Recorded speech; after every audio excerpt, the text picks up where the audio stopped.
Hello again. My name is Rick Live. I am the host of the Virtual CISO Happy Hour. Welcome, everyone. My background, for those who are new, 55 years in the business, CISSP, all that good fun stuff.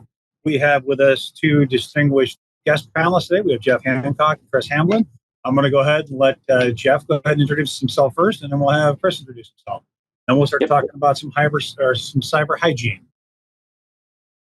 Thanks, Rick. Appreciate it. Jeff Hancock, been in cyber for a long time, 5-time CISO, built and run a bunch of security operations centers, and have been a part of many breaches, both causing breaches in a previous life, but then also responding to breaches and dealing with the blowout from that. So it's going to focus a little bit more of the rationale on our topic today. So, Yep.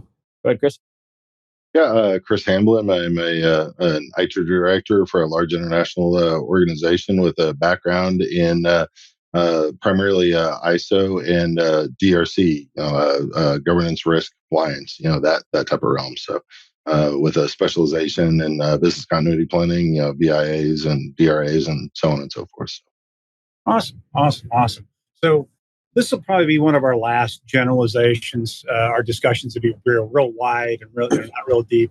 So for those of you guys regularly watching, we're going to get a lot deeper starting next week on some of our topics. So anyhow, so for right now, this week in Cybersecurity Awareness Month, we've been trying to talk about a little bit of this, a little bit of that, a lot of one-on-one stuff, because after 35 years in this business and as a multi-time CISO myself, I can't tell you how many times as a consultant I've seen basics missed. They're busy. There's always a reason why they don't have something done. Their firewalls are 5 revs old. Their patch management systems are not up to date. Now, I'm not talking about the patches, but the patch management system, because enterprises have very, very large numbers of systems to patch, applications to patch, and they can't do it by hand, right? So they've got to have systems, and I've seen them where a lot of those systems are behind. So I want to go ahead and start off with Jeff and say, hey, Jeff, welcome back. Appreciate you coming back. Let's talk a little bit about cyber hygiene. And with your particular background now, folks, I know Jeff's background, so I'm just going to leave it at that. What have you seen, Jeff, or how have you utilized just basic cyber hygiene in an attack against organizations, or how have you kept them cleaned up from basic attacks, from these types of cyber hygiene attacks? Because people aren't doing it. Yep. So I think I think it's important to understand, basic cyber hygiene should not be anything new to anybody. It's just the cost of doing business. It's being responsible for your IT systems, with your people systems, with your security systems, right? It's very basic stuff, but it's missed. And when it's missed, as a bad guy, that's what I go for every single time. I want to go for the lowest cost, the fastest way into the organization. There was a comment, Chris made a comment earlier about, hey, everybody's changed your passwords in an earlier conversation. And that is so true. There's a website that you can go out and look at the most commonly used passwords, and they update this every year, and they pull the data from the dark web. So from breaches that have actually happened. Consistently, the number one most used password, 1, 2, 3, 4, 5, 6, 7, 8, 9. Still, and that's been, it's 2020, it's been 13 years now that I've watched that report come out, right? And so when you think about it, that's basic stuff. So I got a couple of notes here I want to go over real quick, and it just kind of helps set the pace for the cyber hygiene perspective. So cyber hygiene should cover both organizational and personal behavior, so how the organizations manage technology, and then how people manage the technology themselves. Are they using VPN? Are they changing their passwords, as mentioned earlier? Cyber hygiene should be actions that are specific and easily scalable. So very simple for the user, very simple for the IT manager, very simple for the cyber analyst, but very scalable and simple. The effect on cyber hygiene should have a very strong effect on preventing, detecting, and responding to attacks. So you should be able to say, my cyber hygiene will protect us from these types of attacks. So it should be so the idea there is it's just very simple. Again, I'll use that changing your password. That's very clear and very simple. Make it complex. Make it a padded password, right? Change that every 90 days, right? And that makes it very complicated for the bad guys to jump in. No domain knowledge or execution of a complex risk management process is necessary to do your cyber hygiene program. So you don't need in-depth technology or risk management policy or methodology to do a cyber hygiene program. It's very straightforward, very simple stuff that we'll get into here in a minute. But the safeguards can also be supported with marketplace tools. So to manage your identity in your organization, there's a tool that you can buy. There's many tools you can buy that can help you manage your identity. So tools that directly apply to how you manage your hygiene. Those are some of the key things from a perspective of building a cyber hygiene program. And it's really something I strongly recommend is people build that cyber hygiene program, what that looks like with your company, what's most important, what's not, what's least important. For some organizations, a third party supply chain program is key. It's part of the cyber hygiene program that they should have. So again, very basic stuff, but from an attacker's perspective, I don't need to have a complex, dynamic way to attack an organization. I'm going to go with the basics. I'm going to go with the simple stuff. I'm going to go with the very easy ways to get into the organization. Again, from a human cyber hygiene perspective, that's people not changing their passwords. From a technical cyber hygiene perspective, that's your IT manager not changing the passwords on servers they just bought and installed in their data center that they're using for whatever. Right? They use the manual passwords, the admin standard passwords that come through, they forget to change it. And then the organization's kind of got a hold, right? So pretty straightforward. Chris, thoughts on that? Yeah, I know I yeah. blabbed a So lot. diving just a little bit more into the passwords piece. Obviously, complexity, length and terms. Personally, I recommend a 14 character password or greater. Diving a little bit into service accounts. If we're talking to administrators and such, on the service account perspective, if you've got different systems or whatever that one way or another you can't um, uh, completely disable the service accounts, or if you have to, or those core administrator accounts, that thing, you have to have those, making them extremely long, say 50 characters of extremely complex passwords and such, but then being very specific as to how you store those passwords in a way that with a very limited access to those, in a password management system that utilizes multi-factor authentication to get into those systems with very limited access to those. In an ideal environment, I would also even say those type of service accounts should actually be utilized on a check-in, check-out basis, so that when you actually check out a service account to go use it, and then when you check it back in, that those systems, some of them will automatically roll the passwords and change the passwords at the time that you check it back in. So during the time between uses, frankly, you don't know what the password is. You go check it out, use it, check it back in. It gets rolled onto a different password. So definitely some additional considerations around the password piece specifically. So. Yep, awesome. I agree. Next kind of the topics that I like to go into on cyber hygiene, folks, literally is where I think Chris touched on it, is when an administrator leaves an organization, right? A systems admin leaves.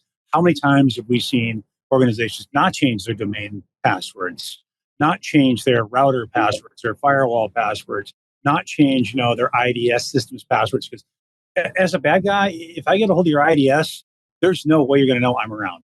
Period. I'm going to start exfiltrating data in ways that you can't even imagine, and you're not going to see it go. You're not going to get triggered. No alarm's going to trigger these types of things. So it's always been in my experience, and Chris and Jeff, please feel free to argue with me if you feel differently.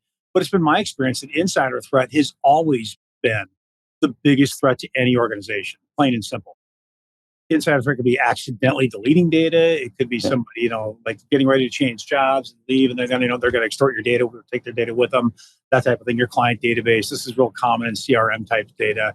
So anyhow, these are what I see, like the service accounts. What do you see, Jeff, is probably if you had to pick one of the biggest things to hygiene, what would it be? Would it be patching, service accounts, something along your lines? What do you see? What do you think? Yes. So I think it's simply managing the technology, right? The human side is always going to be there. That can be mitigated and managed well in today's technology and today's operations. It's easier to set that up in a rinse and repeat model. So passwords, cyber awareness training, social engineering, some social awareness training, that kind of training is easy. The challenging thing is, what I've found is, from a cyber hygiene perspective, is you can get your organization technically tight from an IT cyber hygiene perspective, just on the technology piece. Get it good. But then you've got to open up your network to third party. You've got to open up your network to your customers So you're, exposing yourself to their as a third party to your customer or to another third party organization. And there are issues around cyber hygiene where it's kind of forgotten. But we're good. Your organization is good. What about the cyber hygiene of organizations that are connecting into me, right? Because then that's just going to tank my system. If I connect to an unsecure network, then that's a problem. So I've seen that's becoming much more of an issue finally in cyber operations where organizations are saying, hey, yeah, we're great. Oh, no, wait a second. We've got all these little connection points into our network. What are we going to do, right? And then they suck, right? They tank to the security maturity model. I think that's a big thing. The supply chain and understanding should, from a technical perspective, you build an enclave just for this set of customers, just for your supply chain, and then require them to meet certain basic cyber hygiene requirements. I've seen more of that going on in the last few years, and it's been effective because it raises all boats, so to speak. The whole whatever that quote is, it works. I've seen it work well. So third party and fourth party risk assessment should be part of your cyber hygiene. Yep, and it should be regular, not once a year. Go ahead, Chris. To dive in just a little bit deeper on one of the topics kind of just came to mind as you were talking about that Jeff. One of the ways that I've seen a lot of organizations tackle it, and I'll leave it that is an open kind of statement. I've seen a lot of organizations tackle that utilizing such as different virtual desktop type solutions. Whether it be Azure Virtual Desktop or Parallels running in AWS or something along those lines, where you control the access from like your consultants or third parties or whatever into your environment through that means. So as soon as you cut their access, they don't have access into that parallel. They are never getting a VPN client or anything like that, right? Or we're just completely killing that functionality. So the data never exists on them, and as well as a lot of those type of solutions, you can lock them down to help actually prevent a lot of data exfiltration. So you can't even copy and paste out of some of those solutions and those type of things as well. So, it's like you said, check in, check out. Yeah, right. It's checking in that access, and that I agree with you. That's a great way to mitigate that. Or even ideally, all of your third parties and stuff would really be enable on demand, right? They don't have access to your environment until you need them to have access. You enable them, they get in, they do the things, you disable them, and they jump out, right? Yeah, and I've seen companies struggle with that just from a management perspective when you've got legacy systems, data centers, your own data center systems, on-prem systems, and you've got cloud, right? So from a management perspective, cyber hygiene is all over the place. And you've got different maturity models for each of those, which then makes it complicated. So it's important. So I think it's really important for organizations to identify the top 5 or 6 things that constitute cyber hygiene in their environment, and that's a done deal. It's baked into everything, right? And I would even put cyber training into some of that too, that model for the staff, because it's just what you've got to do nowadays. Yeah. So. Without a shadow of a doubt, I would still say that the biggest concern or the entry point to the environment is the end users, whether it be social engineering, whether it be email phishing, and et cetera, et cetera. I mean, those are your worst or most likely hood of entry into the environment. Yep. You got to think about kill chain too, right? So I mean, the kill chain model, it's all about the reconnaissance and then getting in the door, finding a way in. And once I get in, what I'm first thing I'm going to do is escalate privilege. So I mean, it's if you can shut that off, you can reduce that surface area again through cyber hygiene. You're better off. At that point, I mean, really, we're talking about mostly patch management. At that point, you're talking about monitoring. Yeah. Oh, yeah. Absolutely. But I mean, you're talking about not only your primary systems, your Microsoft products and Windows and so on and so forth, but you're also talking about all your third party ancillary products. Your different browsers, whether you're supporting Chrome or Firefox or anything like that. Your Adobe's. I mean, there are critical vulnerabilities in Adobe and other third party products that are being released day in and day out with 0 days. So you have to have solutions that are properly managing and patching those and able to address them on a 0-day functionality, whether your systems are on or off-prem to the environment as well. Yeah, I've seen a lot of them where some of the biggest biggest breaches we've seen in the late last 10 years are coming in through IoT devices because they're not being, maintained. They're not being patched. Your HVAC system that's connected online that goes off to a 14-man shop that's managing HVAC systems for, hundreds of millions of dollars, companies, and they have a domain admin account. And that's how they're managing, their old 10-year-old, systems, right? Least privilege, minimal access Right. required to Yeah. do the job. Yep. Yep. That the IoT functions are really critical to be part of your cyber hygiene. That was kind of where I was kind of going along with that to make sure your printers are up to date. All your oddball ends. The projectors and whatnot, the HVAC systems that are connected, the alarm systems that are connected to the internet. Mm-hmm. Those should be patched or at least added to a regular surveillance, if you will, or a regular cycle to at least check. Because some of these systems you can't change, right? I mean, it's common that a company will invest in an alarm system. Let's just pick on alarms for the moment. And 10 years later, nothing's gone wrong with that alarm system, but they're still using it and they haven't touched it in 9 out of the last 10 years. Yeah. And so that even some OT, OT devices, right? Yeah, in that leaves a wide open water. door. Right? Yep. Like in the water or electric or dare I say nuclear field, monitoring systems that are old, but they work and nobody wants to touch them. Right. Yep. But cyber hygiene, just the application of cyber hygiene in those environments will at least give you the visibility, right, of some of those things for sure. I worked with a team that we had drained. They were paid to get in and break into a large dam in the United States. I used to work on the U.S. power grid, and they actually drained Lake Roosevelt 2 feet before anybody noticed. Now, those who don't know where Lake Roosevelt is, that's right behind Grand Coulee Dam, largest dam in the world. And when you drop in on draining 2 feet of water without any knowing, not generate, all they do is they got in somehow through an old system, got onto their control panels, and their control panels were million years old, and they were unpatched, unmonitored, but they were still connected to the internet, and they literally drained trillions of gallons of water, and nobody knew until one day somebody walked on. One of the employees walked up and went, "That looks weird. Why is that brown line there? That shouldn't be there." And that's literally how they found it. That brown line on the cement. Yeah. It was scary. But just their basic cyber hygiene, their IoT stuff just wasn't kept up to date. So yeah, I think that's a good point that you're making too. I mean, it's very much the inventory and control of enterprise assets, the inventory and control of software assets, right? And that's not hard when companies have to buy software and hardware. There's an inventory list somewhere. Somebody's got that somewhere. So you have that list. Now it's just making sure when was this installed, when was this updated, when does it need to be updated, what are the threats to these models, right? Cisco just quietly released on Monday that a bunch of 0 days. Right, for a bunch of oh great, surprise everybody, right? So how do you, from a hygiene perspective, how do you now fix that, right?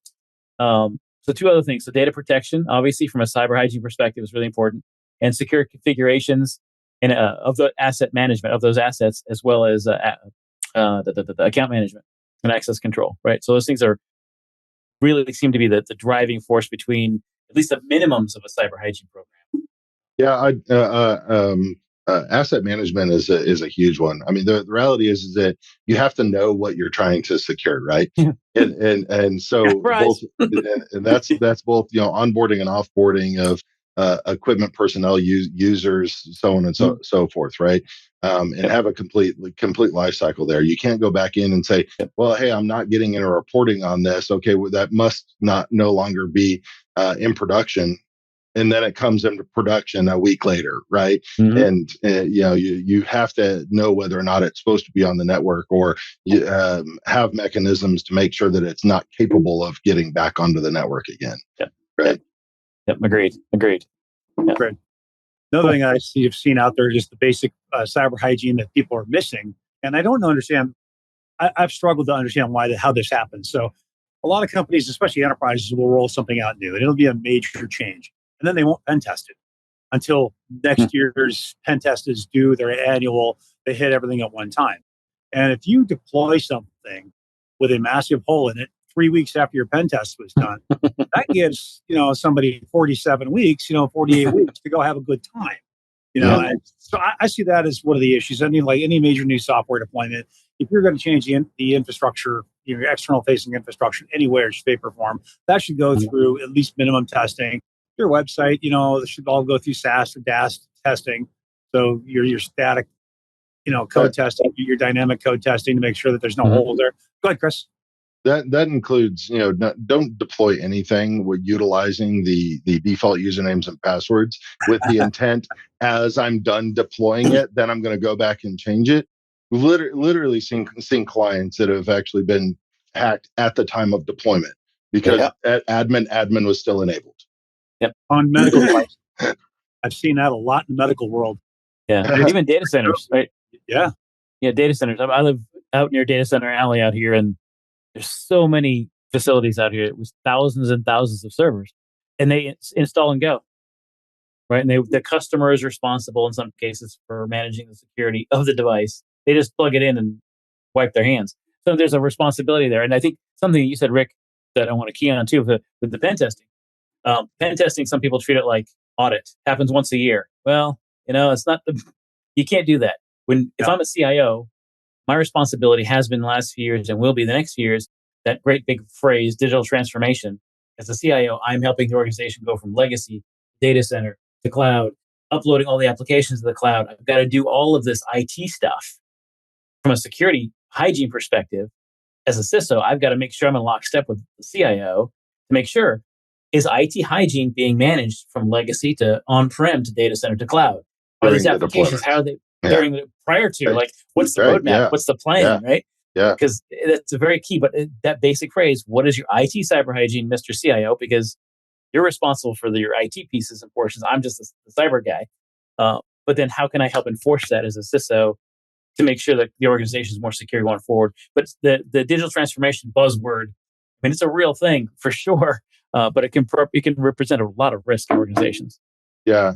As you were talking there, it kind of jumped out to me as well. As we're talking about completely revamping, organizations and rewriting a lot of code and whatnot, making sure that you have as part of that code deployment, it running through additional security vulnerabilities and doing pen tests on codes prior to being deployed, looking for unknown potential vulnerabilities, right? Let's face it, how many developers out there that are actually developing from scratch? No one develops anything from scratch. They're always going out and copying codes and bits of codes from other places and then tweaking it for their own use. And in some cases, you've got developers that don't know what the hell is in that code. They just know that, hey, it does this and it actually did do this, but you don't know whether or not it's doing something else. Also, right? Yep. Agreed. Cool. I've seen coders relying on AI now at this point to actually write some of their code. They totally trust it.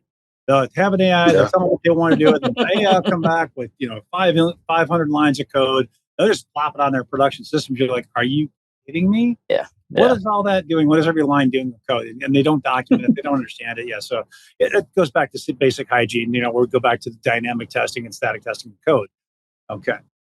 Awesome. So how do you guys feel about compliance audits? So for me, compliance audits are a great thing, but they're a snapshot in time, right? So like you were talking about, Jeff, once a year you got your NYDFS, you got your HIPAA assessment. Every year you've got different things going on, but those are all kind of, they're just a slice in time. So for me, an audit is great, but it needs to be repetitive.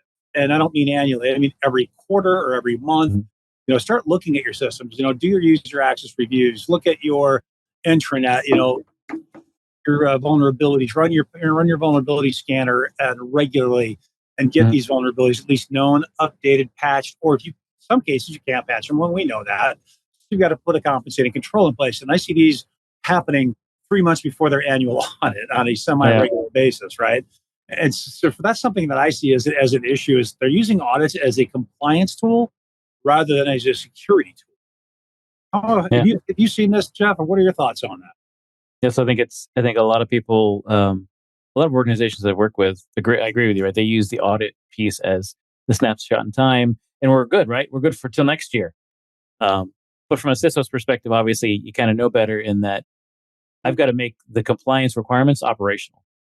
So I've got to make sure I develop a set of plans and processes, an operational methodology that takes into consideration the audit requirements and the gaps in the audit requirements so that I can develop an operational security program that's unique to my organization and my environment, what my needs are, my tools, so that I can make sure I not only check the box every day at any point, Yeah.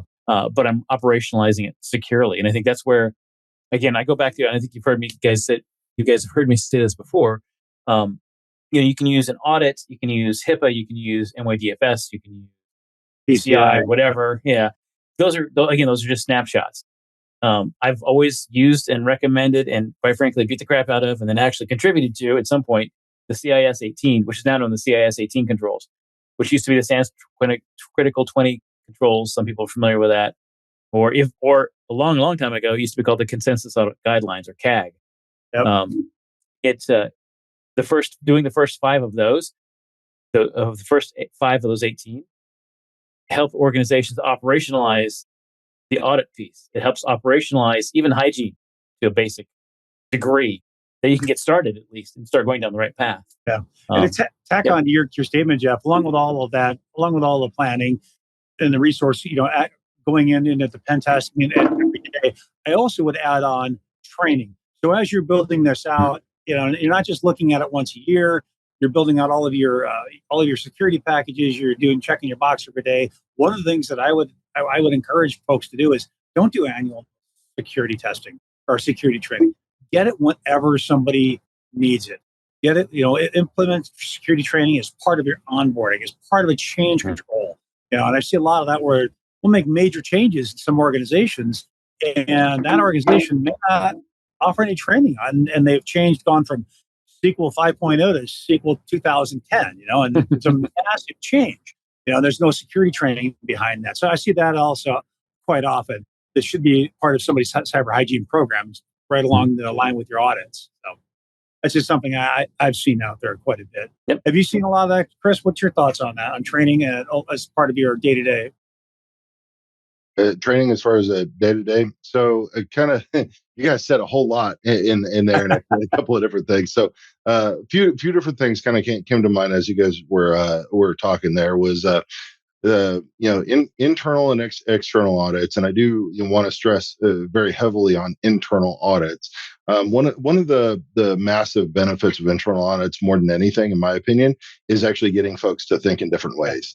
And that does come down to training. So there's very much a tie between the two, because people get really busy in their day-to-day operations and doing things and so on and so forth. I mean, especially if you're talking about infrastructure folks and development folks and so on and so forth. And so they're hands on keyboard, hammering away on whatever next project that they're working on. Try to get them to steer in a different direction so that they're thinking about things from a security perspective as they're doing their day-to-day process. So that's a big part of it, is educating them to think around security as they're doing their day-to-day operational processes, because those guys are going to, in my opinion, really going to help prevent more potential issues within the environment than anybody, if you can get them to actually think about it in everything that they do, right? As they're deploying a new solution or whatever, that they're looking at it from the different perspectives of internal controls reviews and admin access and privileged identity management and so on and so forth. If they're looking at those solutions in a way that, hey, I'm not just rolling out a solution with a local administrative account that's going to be shared out to everybody and so on and so forth. I mean, you've seen that day in and day out, right? We got a solution. The solution was deployed. It was deployed quickly. The business is using it, but there's one admin account that's being shared between 10 admins, right? With no multi-factor authentication, no ability to pin up or anything like that, right? So getting those folks to think in a different direction, so that they're applying those security mechanisms at the time of their doing whatever their day-to-day tasks are, is going to be a hell of a lot easier than doing your audits afterwards, going back and then trying to remediate and fix those things. Yeah. Open security on fact, it never works well. We've all seen it. Great. Awesome. So, Jeff, what are 3 or 4 things that you would like to see changed in security in the world of information security around cyber hygiene? If you had your top 3 or 4 things that you would change across the board, what would those be? It's probably really probably one thing in a couple of different parts that CIOs take on ownership of IT hygiene for their organization. So they have a set of controls to manage the technology, whether that's requiring VPNs for employees who work remote, whether that's encrypting machines, laptops, servers, etc., whether that's making sure when they're going between on-prem legacy systems that there's a process to make sure that it's auditable for security, that it's clear for security controls in place, that the basics are done just to manage the technology, right? Not admin passwords, right? Not admin, as Chris pointed out earlier. Yeah. Something a bit more, a bit stronger and unique. And then also then from the board's perspective, that literally the CEO and the board have a bit of a role to play in the what are we doing on basic cyber hygiene as it relates to M&A? Because there is some issues there. Right? When I'm going to go buy another company, what am I going to do? As it relates to third-party supply chain, right? If I'm going to go onboard this new customer and I'm in a business role and I need to talk to IT because of technology, the IT person should say, okay, wait a second.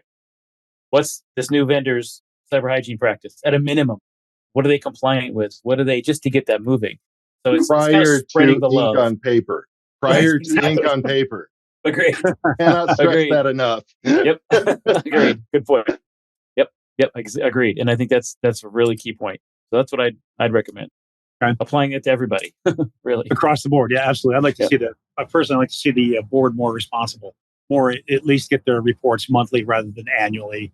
Oh, yeah. Make them part of the solution, because anytime I've worked with the board of directors and we sit down and explain to them what their risks truly are, not what they think they are, but what they truly are.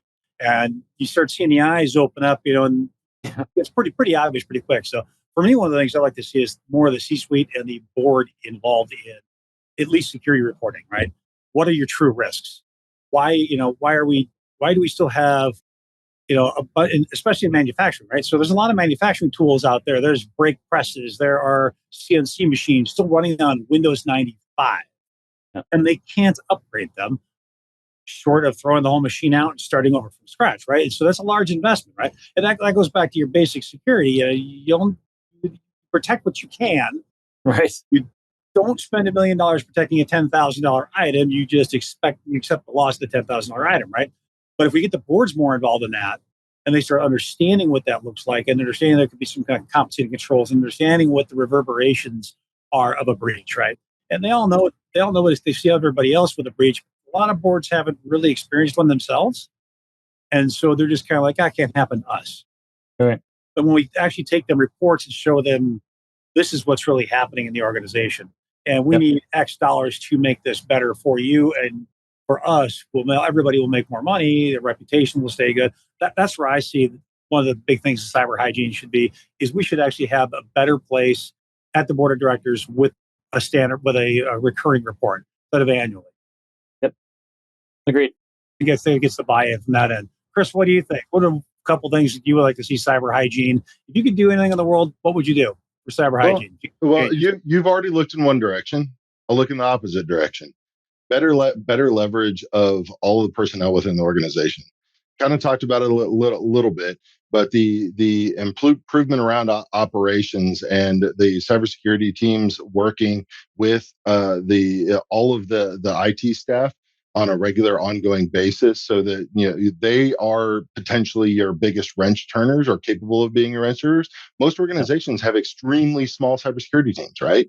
Yes. The reality is that you can leverage significantly more the rest of your IT security team, as well as even the other leadership within the organization on the business side of the house, so that they are better evaluating different applications and stuff. Because a lot of times they're evaluating applications, third-party providers and such on an ongoing basis, right? They're looking for other opportunities to improve their business. If they better understand what the questions to ask are, they potentially could, dismiss a potential vendor prior to it ever even getting to the cyber team to do that third party risk assessment on, right? I mean, the reality is that leverage the other folks within the organization to potentially, decrease the overall load on cybersecurity teams.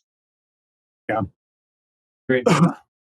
One other thing that we haven't talked a lot about that I'd kind of like to add on to this before we end this today is monitoring, right?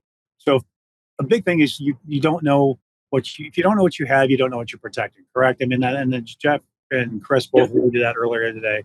So asset management, yes, is critical, but actually monitoring those assets is equally as critical. So if you have something on your network, if you're not doing the basic hygiene, not changing the basic, user ID, user password, changing the IP address, all the basic stuff, right? Don't know what's going on. So with the monitoring is critical, especially like in the manufacturing environment where I've seen Windows 95 still in place. You can't change that, but you can put a compensating control in place or in front of it potentially to help protect your security, right? And your hygiene, because you can't change this, but we can put something in front of it to effectively make it look changed. So monitoring those assets, monitoring that traffic is critical to cyber hygiene, in my opinion. So just one more thing I wanted to make sure that we threw in there today. Great. Absolutely. Awesome. Micro segmentation with application firewalls between each segment. Oh, now we're going to start talking deep. I can't wait for next week, Chris. We can get deep on this stuff. We'll talk about zero trust and what it really is versus what it really is. Quite a bit difference. So, absolutely. I can talk to you about my dreams of zero trust. We'll see. Yeah. Zero trust?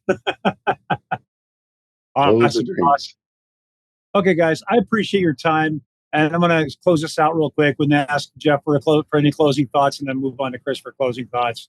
Other than that, I think we're going to go ahead and end this today. I think it's really, obviously, cyber hygiene is a basic first step. It's a minimum requirement just to run yourself on a laptop at home.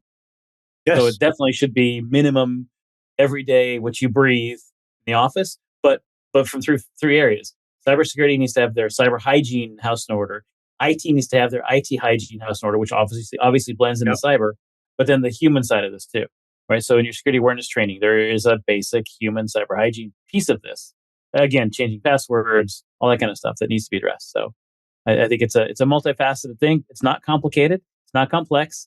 You just got to look at it outside of just the security only realm and not just technology focused. So, yeah. Chris? I would say, the biggest thing is making sure that you're actually going through and looking at all the different aspects, right? Again, not hyper focusing on the task or the project or specific technology at hand, but looking at all aspects of your overall cyber hygiene on a regular and continual basis, at minimum once a quarter. No, I agree, at least once a quarter, and that's where that was going to be my closing argument was, just make sure that you do this every quarter at a minimum, because annually is just not going to cut it. It just isn't. There's just too many breaches out there with basic 101. The organization changes so fast. Yes. I mean, really, right? I mean, how many new applications have we had over the past 3 months? Any organization, right? Organization.